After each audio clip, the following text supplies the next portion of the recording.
I Stopped Time, Chapter 1, Sir James's Story. I grew up motherless.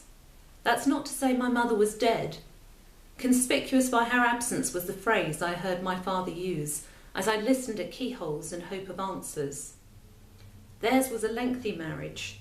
The fact that she chose to take no part in it didn't detract from his sense that she was his wife. Yes, he had frequent lady friends, perfumed, interchangeable. None replaced her. My mother remained the love of his life, except, that is, for his racing cars, an open stretch of road, and, of course, the lure of speed. I couldn't help but feel I must have done something terrible to cause her to go, but my father frequently assured, "You are hardly capable of anything more ghastly than crying too loudly or too often. No, it was me your mother left." But he failed to provide an adequate explanation of his crime, claiming to have bought her the best money could buy, even allowing her to pursue her career, against his better judgment. What was I to think? Think of the boy! I shrank into my seat at the sound of my grandfather's bullish proclamation over the cut glass and cruets. I can't understand why you don't divorce her. My father slowly applied a napkin to the corner of his mouth. His response was measured, dry. I wouldn't expect you to. Frankly, I never understood why you had to marry in the first place. Never one to waste time listening to the other side of an argument, the older man forked food into his mouth as if his was the last word. I know you would have preferred me to throw in the towel with some obedient little debutante, but, and here my father turned his focus to me, exaggerating the width of his cow-brown eyes.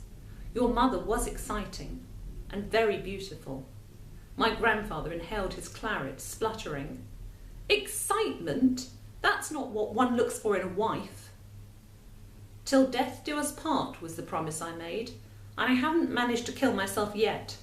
Despite your confounded tomfoolery, look here. In my day, a man would have taken a woman like her.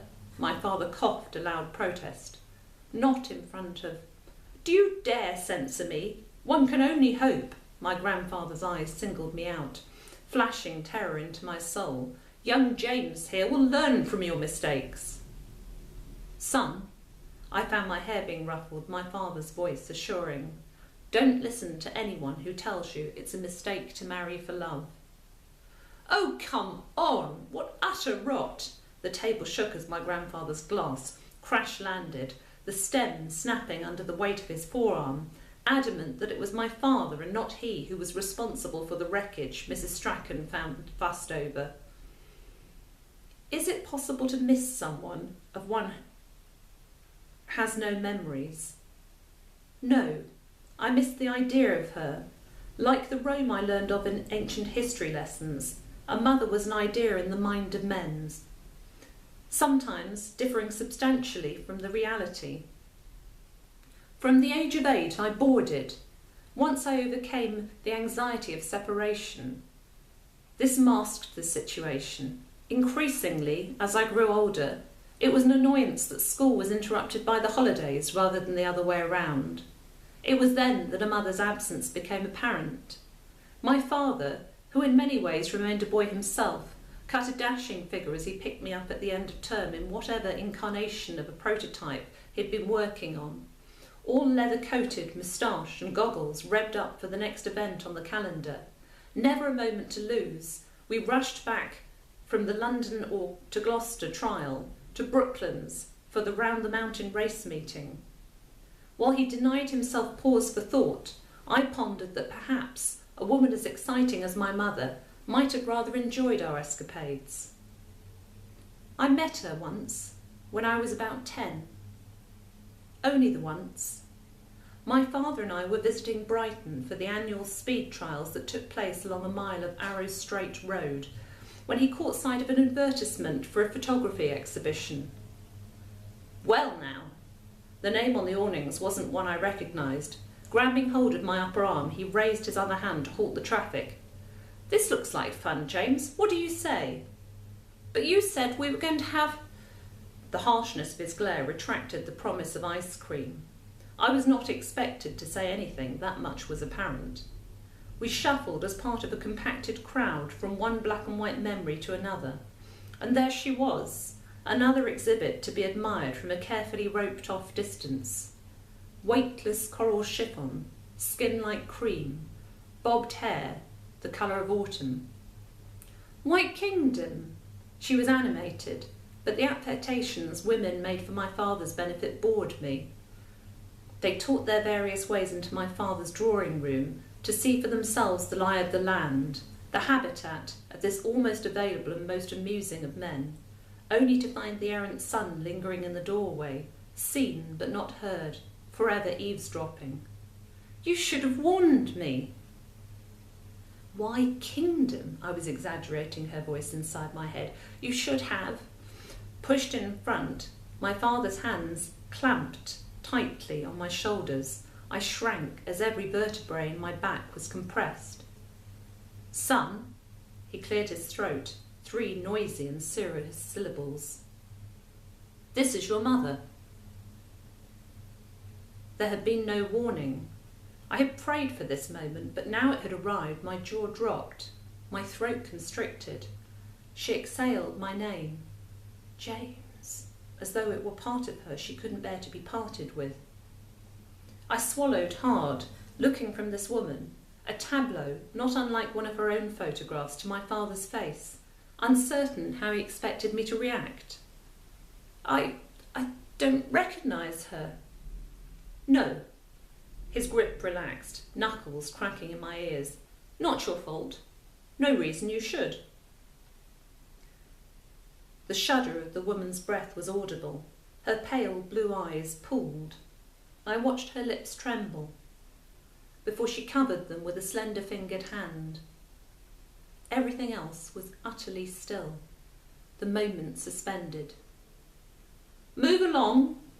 As an attendant's shout broke the spell, the shuffling recommenced, carrying us with it in its wake. I wasn't ready, still trying to absorb that this woman was my mother, desperate for another glimpse. I rotated my neck like an owl. She was there, on tiptoes, straining to make herself seen above heads and hats, between shoulders.